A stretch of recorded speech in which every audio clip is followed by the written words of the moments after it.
Hey everybody, this is Jeff Conti, your YouTube knife mentor and your local Special Forces medical NCO, here to say hello to my little doggy. Come here. Yes. Anyway, now get back. You're not in the picture no more. That's Lucy. I want to talk to you today about something that's not being talked about. Since I've been listening to news, which I check every day, I read, I watch, I listen, and I have not heard this yet one time. Even in the very beginning when they were talking about COVID-19 and how to protect yourself. Not one person did I hear go through this little bit of information that I want to share with you. So first of all, let me say, yes, hello, I see you. Let me say that for those of you who are at high risk, okay, that means older people, that means people with heart disease, people with diabetes and respiratory dysfunction, or people who have a compromised immune system, like cancer patients. And there's quite a few people in our country who are at a much higher risk than the rest of us. So what is important about COVID-19 to know? Number one, those cotton masks that people wear, like the neck gaiters that doesn't protect you at all. Nope. I don't know, 5%, probably less. Next to no protection whatsoever. If you are exposed to somebody wearing one of those masks, you're not going to protect yourself to speak of. It's insignificant. The next thing that is important to know is that it does take a bit of an inoculation quantity or an exposure quantity in order for you to actually get sick. You can't just be exposed to one individual virus and you're going to get sick. That's not how the body works. That's not how disease works. There's an inoculation requirement for different diseases in order for you to get the disease. I don't know what it is for COVID-19. It's not important for this discussion. The important thing is just being near somebody, and you may have gotten a very, very small amount of their respiratory aerosol and you think you might get sick, but that's not necessarily the case. So it's important for you to know that there is an inoculation requirement in order to get sick. The second thing is that there are a range of products that you can buy and use to protect yourself. Now, it's nice, it's good manners, it's kind for others to protect you from themselves. But the truth of the matter is nobody takes care of you like you, right? You are the one, what are you doing? You are the one who is your best protector. So it's important for you to take the steps that you need to take care of yourself, to protect yourself, or somebody who can't take care of themselves, like a child or somebody who is disabled or somebody who's old and doesn't think clearly. My mom is 80 and she has Alzheimer's and she doesn't think about it necessarily. So it's important for us to take care of our family members. But in terms of the rest of us, it's important that we take care of ourselves. So here's my 3 best items that you can use to protect yourself. Number 1, a surgical mask. Those paper surgical masks are rated at about 65% efficient to protect you from COVID-19. 65% is really good. It's not great, but it's really good.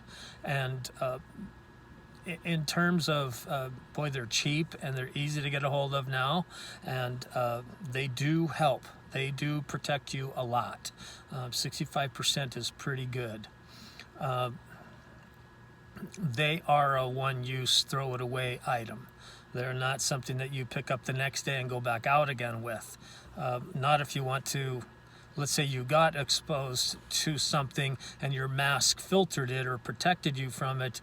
If you don't throw it away, you pick it back up the next time. It's on your hands, it gets close to your face. I don't know if you switch it inside out or not. Doesn't matter. What's important is that those paper masks, you need to throw them away. But they have a very good efficacy to protect you from COVID-19. Number 2, the N95 mask. Now bear in mind, there's another one just like it. It's called the N95 mask. That mask comes from China. Get rid of it. I'm not saying that because I don't like China. I'm saying that because its efficacy is in question. It is not validated or proven to be as consistent and as efficient and protective as the N95. So if you have a KN95, get rid of it. It's not worth it. You don't know what the efficacy of it is because you don't know how well it was made or not. Get rid of it. So the N95 mask is called the N95 mask because it protects you from 95% of particulates. That means if you have a 0.3 micron particulate or aerosol in the air, it will protect you from that aerosol or that particulate. Anything bigger than that, it will protect you from as well. Most talking and or other expectorants from your mouth when you're talking or breathing, those are in the 5 to 10 micron category. So 0.3 of a micron is way smaller than what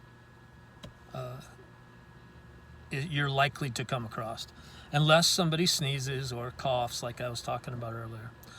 So the N95 is probably the best, most affordable, easiest to use that you can use to protect yourself. And added bonus, extra credit points, there are ways to sterilize and reuse the N95 mask. It's quite a bit more expensive than the surgical masks, and so it's nice to know that it is possible that you could sterilize your mask with a chemical sterilizing agent and be able to reuse it. So that's really important. I'm not getting into this discussion about how to sterilize your masks. That's not the point here. The N95 mask is probably the best single option for the most of us that's available. The third option is what I would call a full, golly, talk about photobombing, the full face N95 mask.